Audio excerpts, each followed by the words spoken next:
우리가 쓰는 그 용어들 중에 영적 전쟁이라는 말들을 많이 쓰죠.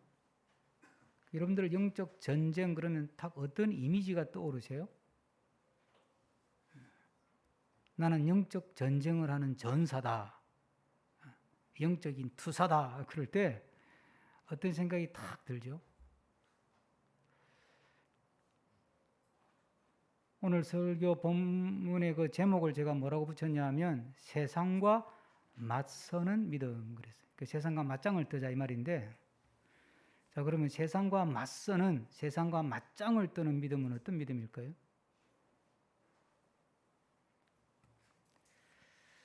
우리가 갖고 있는 신앙적인 사고 중에 굉장히 이게 전투적인 신앙의 요소들이 굉장히 많습니다. 마귀들과 싸울지라 죄악 범한 형제여, 뭐 이런 찬송 가사 우리가 있죠. 좋은 찬송이죠. 우리에게 잠들어 있던 영적인 야성을 깨운다는 점에서, 믿음의 야성을 깨운다는 점에서 굉장히 우리에게 도전을 주는 찬송인 건 틀림이 없어요. 그런데 이제 그런 찬송에 담겨 있는 어떤 한 함정이 있어요. 그게 뭐냐면 영적인 전쟁이나 세상과 맞짱을 뜬다 그럴 때 그걸 지나치게 막 그 이미지가 굉장히 전투적이고 막 투사가 되어야 될 것 같고 막 영웅적인 신앙을 가져야 될 것 같고, 그래서 뭔가 좀 내가 성령의 권능, 능력을 세게 받아가지고 세상이 나를 감당할 수 없는 믿음을 가지고 막 그 영화 같은 데 보면 막 유명한 장수나 이런 사람들이 나와서 막 적진을 뚫고 들어가듯이 그래야 될 것 같은 그런 부담감이 우리 안에 팍 밀려오는 거죠.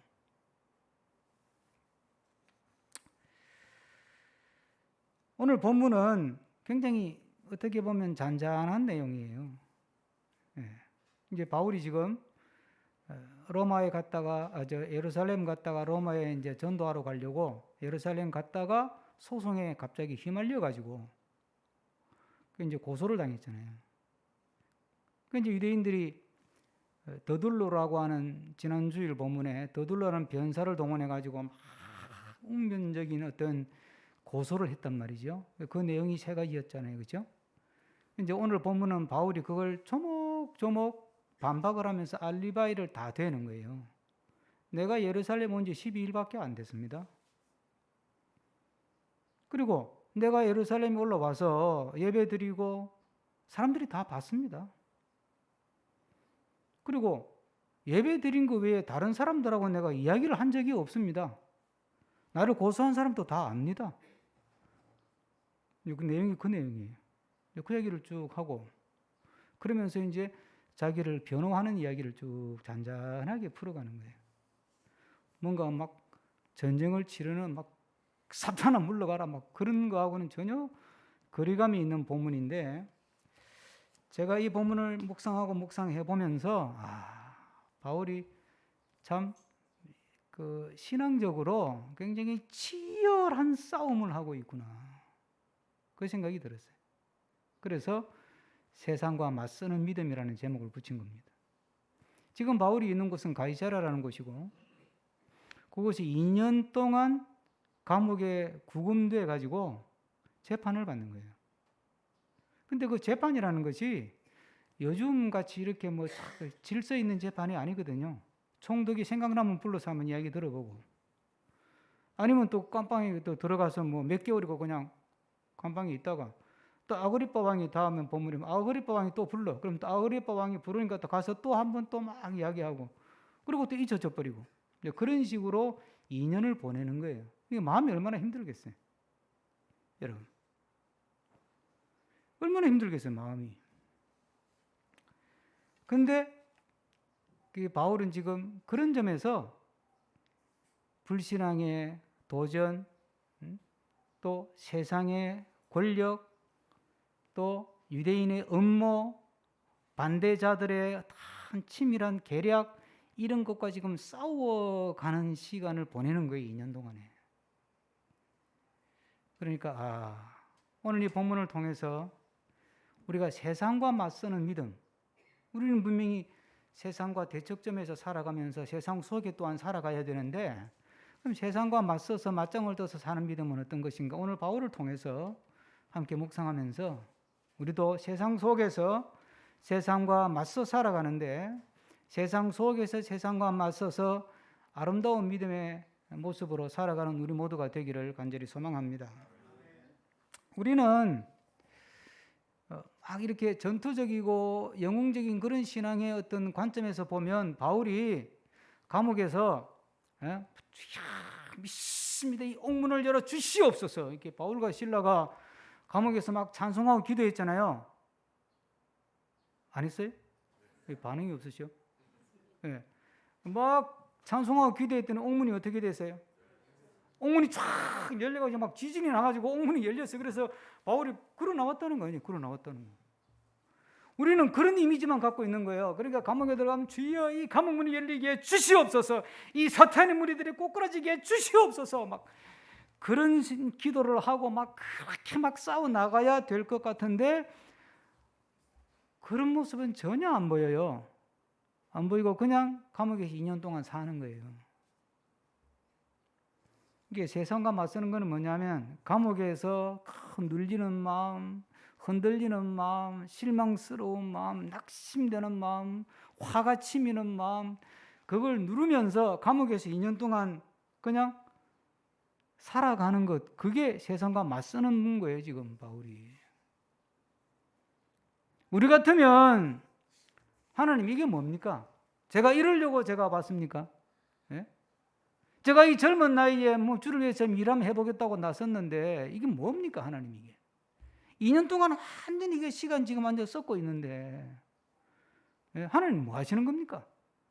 제가 뭐 지금 로마 가서 제 사업하고 뭐 돈 벌려고 가려는 것도 아니고 주의 복음 전하겠다는 건데 여기 발목이 잡혀가지고 무슨 큰 문제가 있는 것도 아니고 이상한 소송에 휘말려가지고 말도 안 되는 소송에 휘말려서 이렇게 시간 2년 동안 죽여놓으면 제가 무슨 재미로 제가 주의를 합니까 제가? 그럴 수 있잖아요. 그런데 바울은 지난주에 제가 뭐라 그랬어요? 여기서 빌립보서를 썼다니까. 주 안에서 기뻐하십시오. 내가 다시 말하노니 기뻐하십시오. 너희 관용을 모든 사람에게 알게 하라. 그러면서 막 편지로 교인들을 격려한다니까요.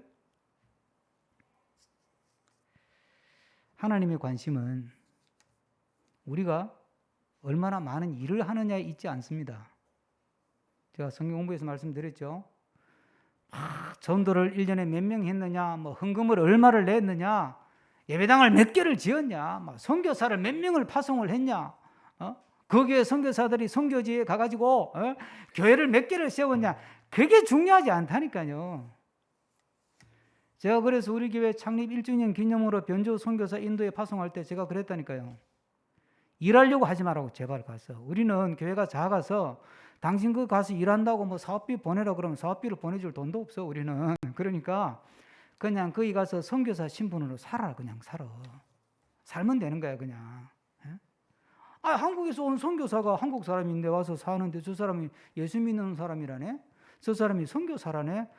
그냥 그런 이미지를 가지고 살면 된다고. 거기서 죽지 말고 답답하게 생각하지 말고.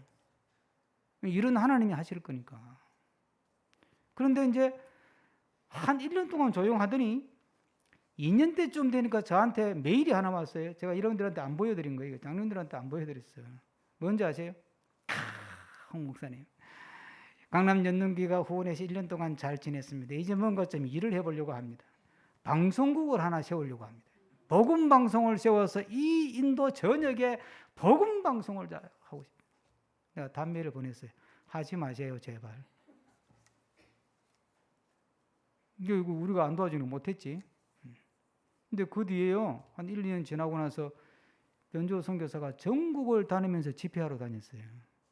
변조 선교가 영어가 유창하니까 인도 교회 목회자들이 한국에서 왔는데 보니까 사람이 신실하고 반듯하니까 목회자 세미나에 한번 설교해 주셔가 설교 한번 하고 나니까 야 말씀 좋다고 부흥의 달 이래가지고 인도 막 전역은 아니어도 꽤 인도가 워낙 넓으니까 그 꽤 많은 지역을 다니면서 부흥 집회하고 다녔었어요.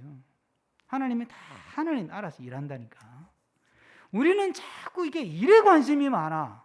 예? 마르다 증후군이라는 말 들어보셨죠? 뭔가 하든 예수님을 위해서 뭐 밥도 해야 되겠고 숭늉도 끓여야 되겠고 전도 붙여야 되겠고 뭔가 일에 관심이 많아. 근데 주님은 일에 관심이 있는 게 아니고 우리를 불러가지고 내 믿음이 잘 자라기를 원하는 거예요. 내 기도가 더 성숙해지고 예배가 더 성숙해지고 찬양이 더 성숙해지고 예? 내 믿음이 좀 더 주 안에서 잘 자라기를 원하시는 거예요. 이런 주님이 하신다니까. 주님이. 우리가 자꾸 일을 하니까 부작용이 생기잖아요. 예? 하나님이 때도 아닌데 막 밀어붙이고 억지로 모금을 하게 되고 그게 부작용이 생기잖아요. 예? 그리고 일을 하고 나면 또 어떻게 되고 내가 한 거야 이제는 또 내가 이걸 아이디어를 내가지고 내가 교인들을 동원하고 헌금을 모아가지고 내가 한 거야 이제. 그러니까 또 자기 자랑하고 기득권이 생기고 그러니까 교회가 이상한 모양으로 가잖아요. 하나님이 깜빵이 있으라 그러면 깜빵이 있는 게 맞는 거예요. 뭐 방법이 없지 뭐 어떡해요. 그냥 감방에서 거기서 그냥 거기서 주님과 교제하면서 예배하면서 찬송하면서 그러고 지내는 거예요.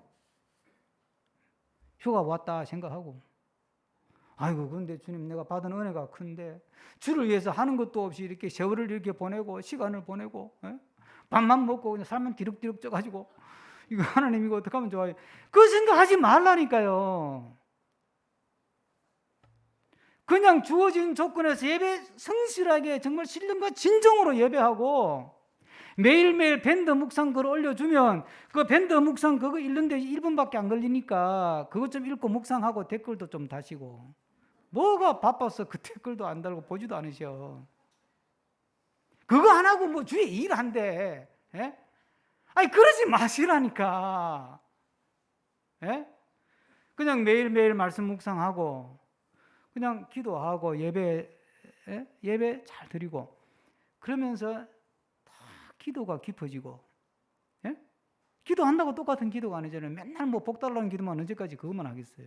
그러니까 기도가 뭔가 좀 깊어지고 예배가 더 깊어지고 찬송이 더 깊어지고 말씀을 보는 그 눈이 그게 더 깊어지고 그러면서 그게 내가 힘써야 될 부분이고 나를 통해서 뭐 예배당을 세우든 영혼을 구원하든 복지시설 센터를 짓든 그건 하나님이 하실 일이고 하나님 안 하시면 하나님 손해고 예? 그렇잖아요. 하나님 허락도 안 했는데 내 열심 가지고 자꾸 한다고 덤비니까 하나님은 참 하나님대로 애가 타시고 우리는 우리대로 지치고 힘들고 이게 뭐냐고. 믿음 생활은 그렇게 하는 게 아닙니다. 세상과 맞선다고 하는 것은 무슨 거창한 대단한 일을 펼치는 것이 아니고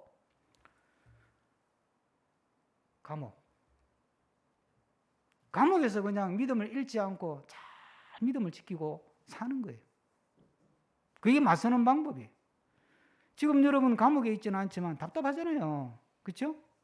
집안에 이런 일도 답답하고 저런 일도 답답하고 답답하면 답답한 대로 지루하면 지루한 대로 억울하면 억울한 대로 속이 쓰리면 쓰린 대로 그냥 그 상황 그 조건에서 기도하고 또 말씀 보고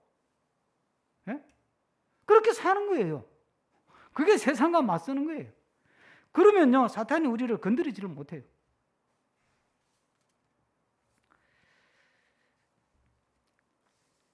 사탄이 잘 쓰는 방법이 뭐냐면 심리전이에요. 심리전. 다윗이 골리앗하고 블레셋하고 이스라엘이 전쟁할 때 아버지가 다윗을 심부름을 보냈잖아요. 형들이 전쟁터 나갔는데 야 너는 아직 어리니까 전쟁터 나갈 나이는 아니고 형님들 도시락 좀 갖다 줘라. 그때는 이게 전부 다 이게 뭐 우리나라처럼 그런 군대가 아니고 이렇게 모집을 해가지고 군대 조직이 확 전쟁하고 할 때니까 밥도 제대로 안 주고 이제 그랬던가 봐요. 그러니까 아버지가 걱정이 돼가지고 야 형들 그 도시락 좀 갖다 주라. 이게 이제 다윗이 형들 도시락 들고 쫄쫄쫄 갔잖아요. 가가 분위기를 보니까 완전히 이스라엘 군인들은 사기가 완전히 바닥이야. 그 왜 그런가 하고 보니까 저 건너편에 블레셋 군인들이 쫙 막 도열을 해 있는데 막 이야 숫자에 일단 밀려. 근데 더 겁난 거는 그 앞에 누가 큰 소리를 아각거리면서 소리를 지르는데 보니까 이 블레셋의 장수라네. 이 골리앗이라는 장수가 육척 장신이 앞에 서가지고 하나님을 욕을 하고 말이야. 야 하나님 믿는 것들아, 야 하나님 웃긴 소리 하지 마라, 야 내 창을 믿어라 이러고 대드니까 전부 다 기가 죽어가지고 뭐 그 전쟁을 잘하는 사울도 전쟁 영웅이잖아요. 사울도 기가 죽어버렸어. 내가 전쟁을 잘하지만 골리앗을 이길 자신이 없는 거야. 전부 다 꼬리를 내리고 눈치 보고 있는데 다윗이 가만히 듣고 보니까 이 급수는 좀 다른데, 저 골리앗하고 나하고 난 아직 나이도 어리고 급수는 다른데 기분은 되게 나쁜 거야 이게 영적으로. 죄가 저렇게 겁도 없이 말이야 하나님을 모욕하고 내가 한번 붙어보자 이러고 이제 나간 거 아니에요. 내가 한번 해보겠다고. 그때 누가 막았어요? 형들이요. 형들이 뭐라 그랬냐? 야 까불기지. 너희 막 괜히 막 공주하고 결혼시켜 준다니까 네가 나설 자리가 아니야 임마. 괜히 공명심에 들어가 빨리 집에 가. 근데 다윗이 성경에 뭐라고 되어 있냐면 그때 형들에게 대꾸를 해야 안 해요? 한마디 대꾸를 안 해요. 형이 뭐라고 말하든 뭐 개는 짖어도 귀찮은 간다 이 말처럼 뭐라고 말하든 그냥 사울을 찾아가서 내가 해보겠습니다.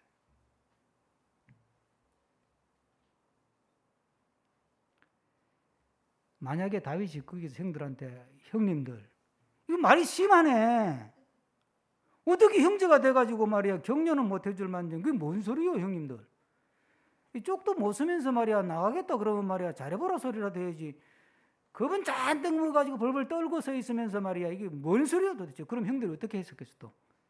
이게 까불고 그냥 저들끼리 싸우다가 끝난 거예요 그러면 형제간에.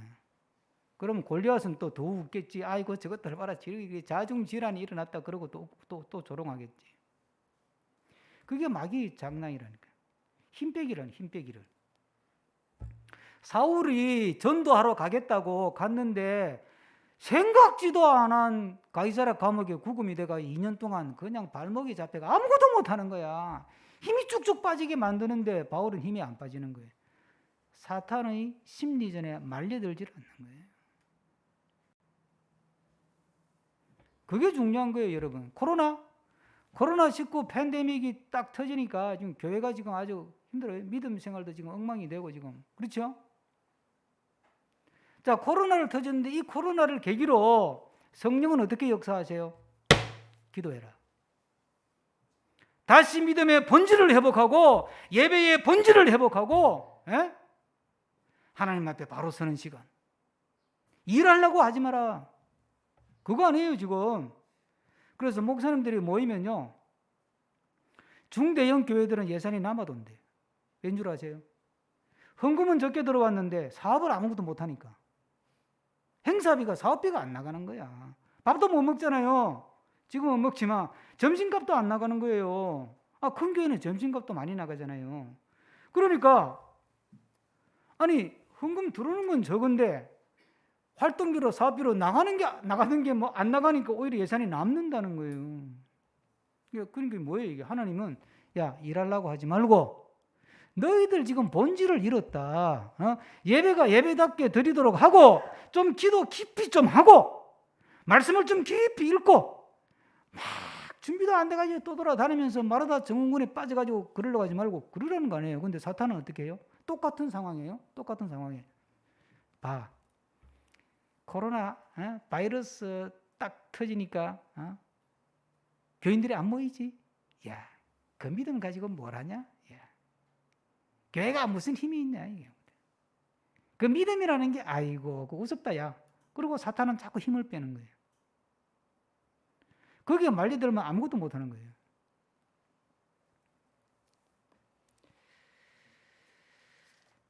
제가 거창하게 이야기했고요. 우리 개인적으로 이 세상과 맞서는 거는 우리가 매일 하루하루의 삶이 믿는 사람은 세상과 맞서서 사는 거예요. 아침에 눈 뜨면 그때부터 세상과 맞서는 거야. 저녁에 눈 감을 때까지 잠들 때까지는 세상과 맞서잖아요. 머릿속에 온갖 잡생각이 다 들잖아요. 불신앙적인 생각, 들죠? 안 들으세요? 저는 들던데. 불신앙적인 생각, 경건하지 못한 생각부터 시작해서 욕심이 발동을 하고 성질이 나고, 예? 막 화가 나고, 예? 막 욕을 해대고 싶은 상황도 착 생기고 그렇잖아요. 운전할 때도 그렇고 애를 키워봐도 그렇고, 예? 매 하루에도 수십 번 그런 일을 만나는 거예요. 그게 세상이 우리에게 주는 도전 아니에요. 그럼 우리는 그때 화가 치밀어 올라. 어떻게 해요? 버럭 화를 내고 막 소리를 확 지르면 내가 진 거지. 세상과 맞서다가 진 거지. 화가 팍 치밀어 오를 때 주야. 그리고 화를 조금 가라앉히면 이긴 거예요. 할렐루야. 운전을 가는데 야 이 개 하고 막 소리를 확 치고 싶은 상황이 팍 생겼어. 예? 그때 어떻게 해요? 그 세상이 나에게 도전하는 거잖아요. 그때 입을 열고 그냥 야 이 개 자제분아 운전 그따위로 좀 하지 마십시오. 이렇게 이야기를 하면 이긴 거예요. 그게 반쯤은 이긴 거잖아. 반쯤은. 저는 제가 이게 보기보다는 혈기가 있는가 봐요. 그러니까 결혼 초에요. 우리 집사람이 제가 운전하는 차를 타고 다니면 늘 옆에서 불안불안해. 한 번은 성남에 강의하러 가는데요. 아이 트럭 하나가 그냥 깜빡이도 안 주고 비도 부스러운데 확 내 앞에 끓여드는데 얼마나 놀랬는지 막 화가 나잖아요. 그래? 한번 맛 좀 봐라. 이러고 앞으로 싹 앞에 콱 대고 브레이크 딱 밟고 서 있었지. 뒤에서 빵빵빵빵빵 하고 집사람은 빨리 가져가지고 저런 사람은 욕 좀 봐야 돼. 지금은 제가 그렇게 할까요? 안 할까요? 안 합니다. 아, 되게 바쁜 일이 있는가 보다. 그러니까 제가 젊었을 때는 세상의 도전에 제가 진 거지 그게. 이제 혈기를 부렸으니까 진 거예요 그게. 이긴 게 아니에요. 근데 지금은 조금 성숙해져가지고 싸울 힘도 없고 그러니까 아, 저 사람 되게 바쁜 일이 있는가 보다. 내가 모르는 사정이 있겠지. 그러면 이기는 거예요. 그게. 하루에도 수십 번 욕심이 그냥 화산처럼 일어나지 않습니까? 그럴 때 주여. 그리고 욕심 한 숟가락 드러내면 이기는 거예요. 그게 이기는 거예요. 그게 세상과 맞서 싸워 이기는 믿음이 되는 것입니다. 오늘 16절에 보면 아주 중요한 구절이 하나 있어요. 16절 다 같이 읽어봅니다. 16절. 다 같이 읽습니다. 이것으로 말미암아 나도 하나님과 사람에 대하여 항상 양심에 거리낌이 없기를 힘쓰나니. 이제 다윗이 앞에 조목조목 자기 알리바이를 다 이야기하죠. 그러고 나서 딱 하는 말이 뭐냐면 14절의 분위기를 확 바꿔요. 다윗이. 그러나 이러면서 14절에 그러나 내가 이것을 고백합니다. 그러면서 하는 말이 뭐냐면 저 사람들이 나를 보고 이단이라고 하는데 나는 저 사람들이 말하는 이단이라는 거 난 그대로 믿습니다. 이렇게. 내가 왜 이단입니까? 이러고 나오는 게 아니고 저 사람들이 말하는 이단이라고 하는 그 도를 나는 믿습니다. 아, 대단하죠? 무슨 말이에요 이게? 진리를 지키는 데 있어서는 복음을 사수하는 데 있어서는 목숨 건다. 깜빵에 가도 좋다. 내가 이 깜빵에 못 나가도 좋다. 너희들이 2단이라고 하든 3단이라고 하든 사쿠라라고 하든 사이비라고 하든 비과학적이라고 하든 그건 너희들 소리고 나는 이 진리를 믿는다. 십자가 구원의 진리, 천국의 소망의 진리, 부활의 진리, 이 진리를 믿는 데 있어서는 한치의 양보도 없다. 그 다음에 나온 말이 16절이에요. 이것으로 말미암아, 이 진리로 말미암아, 이 부활의 진리, 천국 소망의 진리로 말미암아 나도 하나님과 사람에 대하여 항상 양심에 거리낌이 없기를 힘쓰나이다. 그러니까 이걸 아주 그냥 이렇게 입체적으로 성경을 풀지 않고 단순하게 풀면, 단면적으로 풀면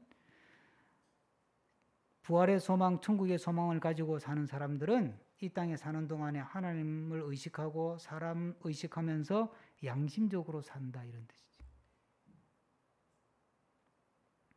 여기 기본이에요, 기본. 우리가 오늘 공부했잖아요. 양심은 특별로 일반 은혜의 세상일 거라고.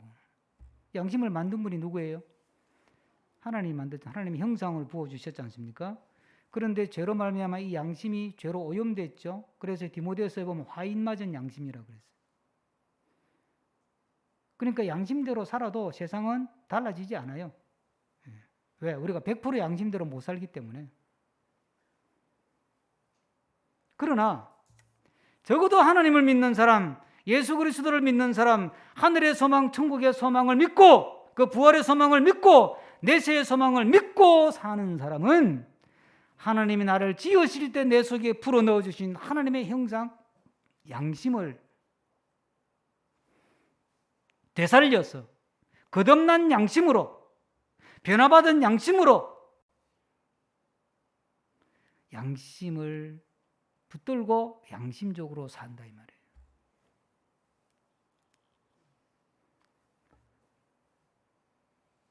이 시간은 설교하는 시간이라 제가 여기서 더 나가진 않는데, 그렇다고 해서 여러분들이 그러면 도덕적으로 살아라는 건가? 이 말은 아니에요. 기독교는 도덕을 가르치는 게 아닙니다. 하나님의 말씀대로 살다 보니까 도덕적인 행동을 하는 거예요. 그건 아주 달라요. 우리가 아무리 도덕적으로 착하고 윤리적으로 선하게 살아도 그것으로는 구원에 이르를 수 없는 줄로 믿으시죠? 우리가 아무리 선하게 살고 착하게 살려고 노력을 해도 우리는 100% 선하게 착하게 양심적으로 살 수 없는 인간이라는 것도 인정하시죠? 그러니까 우리는 도덕적으로 사는 사람들이 아니에요. 우리는 하나님 앞에서 하나님의 은혜를 붙들고 십자가 구속의 은혜를 붙들고 하나님 앞에서, 사람들 앞에서 부끄럽지 않은 삶을 사는 사람들이에요. 그러다 보니까 세상 사람들이 볼 때는 저 사람 되게 양심적이다, 교회 다니는 사람은 양심적이다 라고 말하는 것이지 우리가 양심적이 되려고 되는 게 아니라 이 말이에요. 이 부분은 다음에 또 우리가 성경 공부할 때 좀 자세하게 다루도록 하십시다. 마무리를 합니다. 세상과 맞서 산다고 하는 것은 복음의 진리, 하나님의 진리를 내 삶의 지표로 삼고 산다, 이 말이에요. 그렇잖아요. 이것으로 말미암아, 이것은 하나님의 복음의 진리죠. 이것으로 말미암아 나도 하나님과 사람에 대하여 항상 양심의 거리낌이 없기를 힘쓰나이다. 이것이 뭐예요? 소망의 복음, 부활의 복음, 내세의 복음, 십자가의 복음, 이 복음을 내 삶의 좌표로 삼고 그걸 지표로 삼고 저는 삽니다. 세상의 가치를 따라가지 않습니다. 세상의 질서를 따라가지 않습니다. 세상의 가르침을 따라가지 않습니다.